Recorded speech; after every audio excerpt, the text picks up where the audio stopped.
சாணக்கியாவின் உரை வீச்சு அண்டர்ஸ்டாண்டிங் அம்பேத்கர் மா வெங்கடேசன் பேசுகிறார். ஏப்ரல் 12 சனிக்கிழமை இரவு 7 மணிக்கு கிருஷ்ண கானசபா மெயின் ஹால், டி நகர், சென்னை. அனைவரும் வருக. அனுமதி இலவசம்.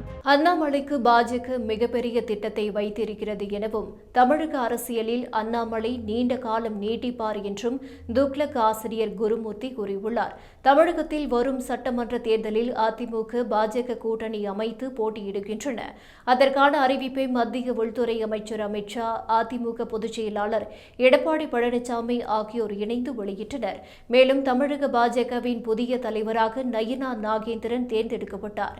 இந்நிலையில் அதிமுக பாஜக கூட்டணி அமைய வேண்டுமானால் அண்ணாமலையை மாற்ற வேண்டும் என எடப்பாடி பழனிசாமி விதித்த நிபந்தனை காரணமாகவே அவர் மாற்றப்பட்டார் என்று தகவல் பரவியது.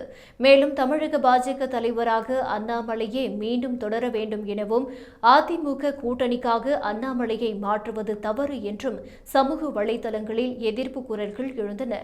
இதையடுத்து கூட்டணி அறிவிப்பு குறித்த செய்தியாளர் சந்திப்பில் பேசிய அமித் ஷா, அதிமுக எந்த நிபந்தனையும் விதிக்கவில்லை, அண்ணாமலைக்கு தேசிய அளவில் பெரிய பொறுப்பு காத்திருக்கிறது என்று கூறினார். இந்நிலையில் துக்ளக் ஆசிரியர் குருமூர்த்தி கொடுத்துள்ள விளக்கம் இந்த சர்ச்சைகளுக்கு முற்றுப்புள்ளி வைக்கும் வகையில் அமைந்துள்ளது.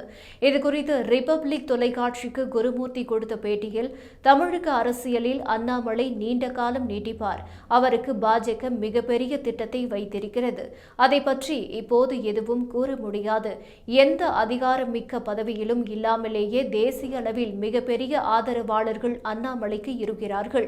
தமிழகத்திற்கு நிகராக தேசம் முழுக்க அவரை பயன்படுத்த வேண்டிய தேவை இருக்கிறது என்று குருமூர்த்தி விளக்கினார்.